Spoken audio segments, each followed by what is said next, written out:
Hi అండి, అందరికీ నమస్తే. మిస్టర్ రాక్షసుడు పార్ట్ 41. గీత అడిగిన ప్రశ్నకు విరాజ్ ఆలోచిస్తూ ఉండడం చూసి విరాజ్ ఆ ప్రశ్నకు ఆ విషయం చెప్పాలి అనుకోవట్లేదు అనుకుని వేరే ఏదో విషయం మాట్లాడేలోపు విరాజ్ ఏంజిల్ బ్రతికే ఉంది ప్రిన్సెస్ అని అంటాడు.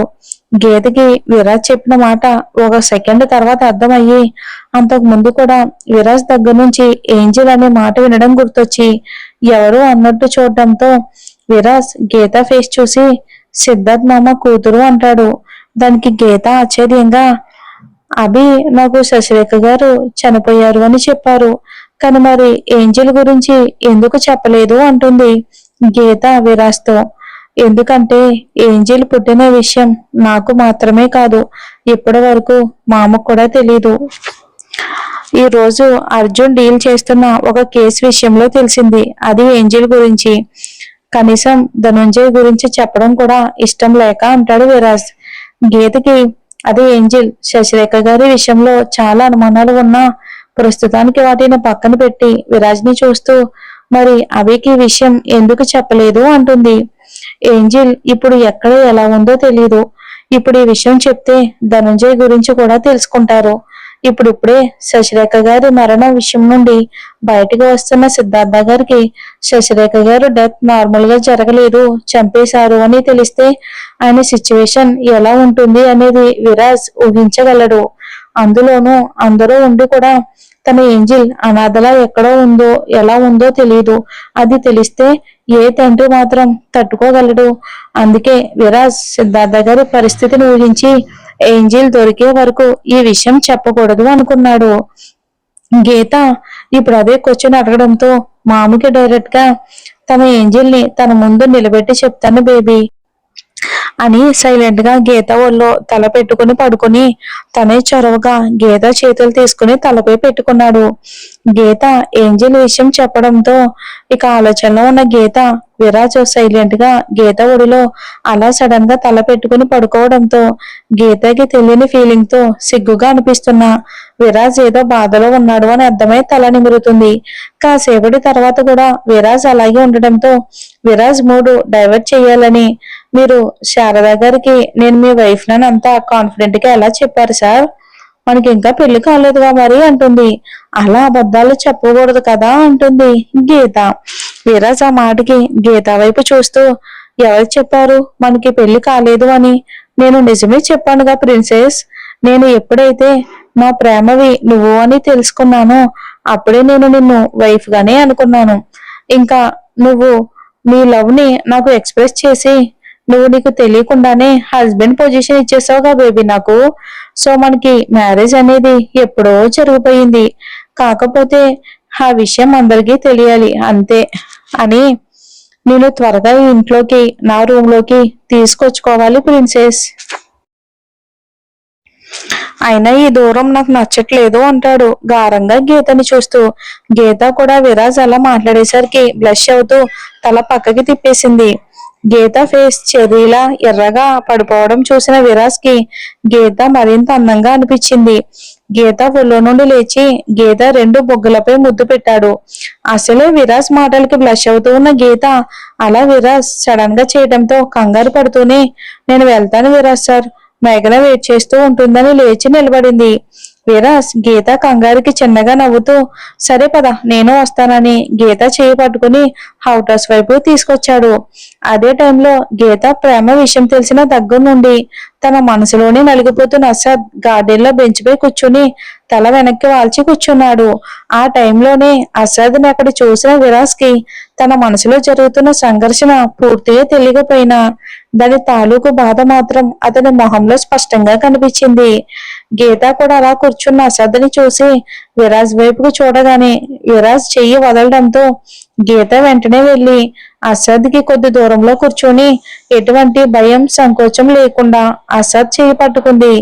ఆలోచనలో ఉన్న అసద్ తన చెయ్యి ఎవరో పట్టుకోవడంతో ఆ స్పర్శ గీతదేనని తెలియడంతో అంత బాధలో కూడా చిన్న స్మైల్ తో మా అంటూ కళ్ళు తెరిచి పక్కనే ఉన్న గీతని చూశాడు. అసద్ వైపు చూసిన గీతకి అసద్ కళ్ళల్లో ఏదో బాధ దాగుంది అని అనిపించడంతో అసద్ కళ్ళల్లోకి సూటిగా చూస్తూ, ఏమయ్యింది అసద్ గారు, మీరు దేని గురించి బాధపడుతున్నారు అంటుంది. తన చేతుల్లో ఉన్న అసద్ హ్యాండ్ ని అలానే పట్టుకుని. గీత అలా అడగడంతో గీతతో తన బాధ చెప్పలేక పక్కకి చూసిన అసద్ కి చేతులు ఫోల్డ్ చేసుకుని ఫేస్ లో ఎలాంటి భావం లేకుండా చూస్తున్న విరాస్ కనిపించడంతో, నా బాధని ఎవరితోనూ పంచుకోలేనమ్మా, అలా అని ఈ బాధను ఎవరితోనైనా చెప్పినా అర్థం చేసుకోలేరు అంటాడు విరాజ్ ని చూస్తూ. చూడండి అసద్ గారు, మీ అమ్మగారే ఉంటే ఆవిడతో మీ బాధని పంచుకోకుండా ఉండేవారా? మీరు ఏ పరిస్థితిలో ఉన్నా ఆవిడ ఆ పరిస్థితిని అర్థం చేసుకోకుండా ఉంటారా చెప్పండి? ఉండరు కదా. మీరు ఏ పరిస్థితిలో ఉన్నా, ఎంత బాధలో ఉన్నా ఆవిడ తప్పకుండా అర్థం చేసుకోగలరు. మీరు నన్ను మనసు పూర్తిగా మా అని పిలుస్తున్నారు కదా, మీ బాధని నాతో పంచుకోండి అసద్ గారు అని చిన్న పిల్లలకి చెప్పినట్టు ఎంతో ఓపిగ్గా చెప్పి అసద్ సమాధానం కోసం వెయిట్ చేస్తుంది. గీత మాటలకి అసద్ గీత వైపుకు చూస్తూ, నేను ప్రాణంగా ప్రేమించిన వ్యక్తికి మరొకరు ప్రాణం అయ్యారమ్మా, అది నా హార్ట్ తీసుకోలేకపోతుంది. బలవంతంగా ఆ వ్యక్తిని నా జీవితంలోకి నేను తెచ్చుకోలేను. అలా అని ఆ వ్యక్తిని మర్చిపోవటం అనే ఆలోచనని కల్లో కూడా భరించలేను అంటాడు. అసద్ మాటలకి గీతకి పూర్తిగా అర్థం కాకపోయినా అసద్ ఎవరినో ప్రేమించాడని మాత్రం తెలుస్తుంది. అలాగే అసద్ బాధ ఎంత లోతుగా ఉందో కూడా అర్థమవుతుంది గీతకి. గీత తన చేతిలో ఉన్న అసద్ హ్యాండ్ పై పట్టు బిగించి, ఇప్పుడు మీరు ప్రేమించిన వ్యక్తికి మీరు ప్రాణం కాదు కాబట్టి మీరు మీ ప్రేమని తక్కువగా అనుకుంటూ బాధపడుతున్నారా అంటుంది. అసద్ గీత ప్రశ్నకి అలాగే చూస్తూ ఉండటంతో గీత మళ్ళీ మాట్లాడుతూ, మీ ప్రేమ గమ్యం ఎప్పటికీ అవతల వ్యక్తి మిమ్మల్ని ప్రేమించడం కాకూడదు అసద్ గారు. ఆ అవతల వ్యక్తి గమ్యం ఏదైనా సరే మీరు ఆ వ్యక్తి గమ్యానికి చివరి వరకు తోడుండడమే అంటుంది. అసద్ కళ్ళల్లోకి సూటిగా చూస్తూ, దర్శన్ లాగానే తన ప్రేమని మర్చిపోమని చెప్తే తట్టుకోలేను అనుకుంటున్న అసద్కి గీత సమాధానంతో తన బాధకి సమాధానం దొరికింది. అప్పుడే అక్కడికి వచ్చి వాళ్ళ మాటలు వింటున్న దర్శన్ కొంచెం కోపంగా, వాడి ప్రేమని నువ్వు మర్చిపోమని చెప్పకుండా అలా చెప్తున్నావేంటి గీత? అలా వాడి ప్రేమకి చివరి వరకు తోడుగా ఉంటే వాడు లైఫ్ లో ఎప్పటికీ సంతోషంగా ఉంటాడు అని అంటాడు దర్శన్ కొంచెం కోపంగానే. గీత మర్చిపోమని చెప్తే అయినా అసద్ గీతని ప్రేమించడం మానేస్తాడు అనుకున్న దర్శన్ కి గీత అలా సమాధానం చెప్పడం కోపం తెప్పించింది. గీతతో అలా కోపంగా మాట్లాడేసరికి విరాజ్ అసద్ చాలా కోపంగా దర్శన్ వైపుకు చూడగానే దర్శన్ కొంచెం తడబాటుతో తలదించుకున్నాడు. దర్శన్ ప్రశ్నకి గీత చిన్నగా నవ్వుతూ, మీకు ఎందుకు అసద్ గారు సంతోషంగా ఉండాలనిపిస్తుంది దర్శన్ గారు? ప్రేమించడం అంటే ఎప్పుడు వాళ్ళ పక్కనే ఉండడం కాదు. వాళ్ళు ఎక్కడున్నా ఎవరు పక్కనున్నా సరే వాళ్ళ సంతోషాన్ని కోరుకోవడం మాత్రమే. ప్రేమించిన వ్యక్తి సంతోషం మనకు సంతోషం ఇవ్వటం లేదు అంటే అది అసలు నిజమైన ప్రేమే కాదు అని అర్థం. నాకు తెలిసినంత వరకు అసద్ గారు ప్రేమించిన వ్యక్తి సంతోషం ఆయనకి సంతోషాన్ని ఇస్తుంది తప్ప బాధని ఎప్పుడూ ఇవ్వదు అని అసద్ వైపుకు చూడగానే అసద్ మనస్ఫూర్తిగా, అవునమ్మా, నా ప్రేమ సంతోషం నాకు ఎప్పటికీ సంతోషాన్ని కలిగిస్తుంది. కాకపోతే నేనే ఈ విషయాన్ని అర్థం చేసుకోలేకపోయాను అంటాడు గీత మాటలని అసద్ చాలా అపురూపంగా వింటూ. ఇదంతా చూస్తున్న విరాజ్, ప్రిన్సెస్ ఇక లోపలికి వెళ్ళు, ఇట్స్ గెటింగ్ లేట్ అంటాడు.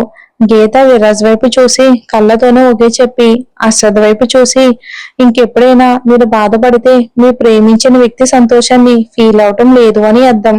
కాబట్టి మీ ప్రేమని మీతో ఉంచుకోవడానికి కాకుండా మీ ప్రేమ సంతోషాన్ని మీ సంతోషంగానే భావించండి.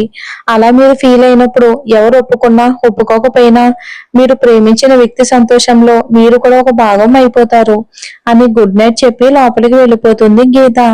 గీత వెళ్ళాక అసద్ వైపు చూడనట్టే వెళ్తున్న విరాజ్ కి అసద్ పిలుపు వినిపించడంతో ఆగాడు. అసద్ విరాజ్ కి దగ్గరగా వచ్చి సూటిగా విరాజ్ కళ్ళలోకి చూస్తూ, నాకు ఫ్యూ డేస్ లోనే అర్థమైంది విరాజ్, గీతకి నిన్ను మించిన సంతోషం లేదు అని. అలాగే నన్ను మించిన సంతోషాన్ని తన పాదాల దగ్గర పెట్టిన తను యాక్సెప్ట్ చేయదు అని కూడా అర్థమయ్యింది. కానీ తను నాతో లేకుండా నేను ఎలా ఉండాలో నాకు అర్థం కావట్లేదు. కానీ నా ప్రశ్నకి నా గీత సమాధానం చెప్పేసింది. తను నాతో పాటు ఉండదు, అంతేకాని నా జీవితంలో తను ఖచ్చితంగా ఉంటుంది అంటాడు అసద్. అసద్ మాటలు సైలెంట్ గా వింటున్న విరాజ్కి అసద్ మళ్ళీ నా గీత అనడంతో కోపం వచ్చి, రే నీకు అప్పుడు చెప్పాను, ఇప్పుడు ఇప్పుడు చెప్తున్నాను, షీఈ్ మై ఓన్లీ ప్రిన్సెస్ అంటాడు. అసద్ విరాజ్ మాటలకి నవ్వుతూ, అది నీ ఫీలింగ్, మరి నా ఫీలింగ్ ఏంటో తెలుసా? She's my life for ever and ever అంటాడు యాటిట్యూడ్ గా. విరాజ్ కోపంగా అర్షద్ షర్ట్ కలర్ పట్టుకుని, నిన్ను ఏమైనా చేస్తే నా బేబీ బాధపడుతుందని ఆలోచిస్తున్నా, లేదంటే నేనేం చేయగలనో నీకు బాగా తెలుసు అంటాడు. అసద్ కూడా అంతే కోపంగా విరాజ్ ని చూస్తూ, ఐ నో దట్ అండ్ నేను ఇప్పుడే ఒక విషయాన్ని యాక్సెప్ట్ చేశాను, నువ్వు కూడా ఒక విషయాన్ని యాక్సెప్ట్ చేయి. నువ్వు తన లైఫ్ కావచ్చు, కానీ ఆ లైఫ్ లో నేను కూడా ఒక భాగాన్ని, రిమెంబర్ ఇట్ అని ఒత్తి పలికి అంటాడు. విరాజ్ అర్షద్ మాటలకి కోపంతో కడుపులో ఒక పంచి గట్టిగా ఇచ్చి అర్షద్ కాళ్ళని విసురుగా వదిలేసి, ఈడియట్ అని అరిచి కోపంగా అక్కడి నుంచి వెళ్ళిపోయాడు విరాజ్. వెళ్ళిపోతున్న విరాజ్ ని అర్షద్ స్టమక్ పై చెయ్యి పెట్టుకుని నవ్వుతూ, నాలాగే నువ్వు కూడా యాక్సెప్ట్ చేసి తీరాలి విరాజ్, ఇది మన ఇద్దరం ఎప్పటికైనా ఒప్పుకోవలసిన విషయం అని అనుకుంటూ ఉండగానే వీళ్ళిద్దరి మాటలు వింటున్న దర్శన్ కి విరాజ్ అలా సడన్ గా కొట్టి వెళ్ళిపోవడంతో దర్శన్ అసద్ దగ్గరికి ఫాస్ట్ గా వచ్చి, పెయిన్ గా ఉందా అంటాడు బాధగా. No Darshi, I'm very happy about it అని అంటాడు. అర్షద్ ఆన్సర్ కి అలానే చూస్తున్న దర్శన్ తో, విరాజ్ నేను చెప్పిన విషయాన్ని యాక్సెప్ట్ చేయలేకపోతున్నాడు, అలా అని నిజాన్ని యాక్సెప్ట్ చేయకుండా ఉండలేడు కదా, అందుకే నేను అలా మాట్లాడిన ఒక్క పంచుతోనే వదిలిపెట్టి వెళ్ళిపోయాడు అంటాడు నవ్వుతూ. అసద్ మాటలు విని దర్శన్ తల పట్టుకుంటూ, మీరు ముగ్గురు డిఫికల్ట్ పర్సన్స్ కాదు, డేంజరస్ పర్సన్స్ అని అనగానే అసద్ ఒక క్యూట్ స్మైల్ తో మేబీ అంటూ లోపలికి వెళ్ళిపోయాడు. వెళ్తున్న అసద్ ని చూసి స్టార్టింగ్ లో విరాజ్ ని చాలా రెస్పెక్టివ్ గా చూసి అసద్ ఈ రోజు ఇలా మాట్లాడడం చూసి, ఫ్రెండ్స్ అవ్వాల్సిన మీరు చివరికి ఏమవుతారో అని భయమేస్తుంది. దేవుడా, ఇలాంటి డేంజరస్ మనుషుల మధ్య నాలాంటి నార్మల్ పర్సన్ ని ఎందుకు పుట్టించావయ్యా తండ్రి అని అంతకు మించి ఏమీ అనుకోలేక సైలెంట్ గా లోపలికి వెళ్ళిపోయాడు దర్శి. కానీ వెళ్లే ముందు తను వచ్చిన పని గుర్తుకు రావటంతో అసద్ అని పిలిచి తన దగ్గరకు వెళ్ళి, పిఎస్ఏ బ్రాంచ్ మీటింగ్ కి రేపు నువ్వు వెళ్ళాలి, నేను వెళ్ళటానికి కుదరదు, ఎందుకంటే ఆ బ్రాంచ్ నీ పేరు మీద అసైన్ చేసి ఉంది అంటాడు. అసద్ కొన్ని నిమిషాల ముందు అయితే ఖచ్చితంగా ఒప్పుకునేవాడే కాదు, కానీ ఇప్పుడు గీత మాటల ప్రభావంతో కొద్దిసేపు ఆలోచించి ఓకే అని రేపటి కోసం అన్ని అరేంజ్మెంట్ చేయమని దర్శన్ కి చెప్పి వెళ్ళిపోయాడు.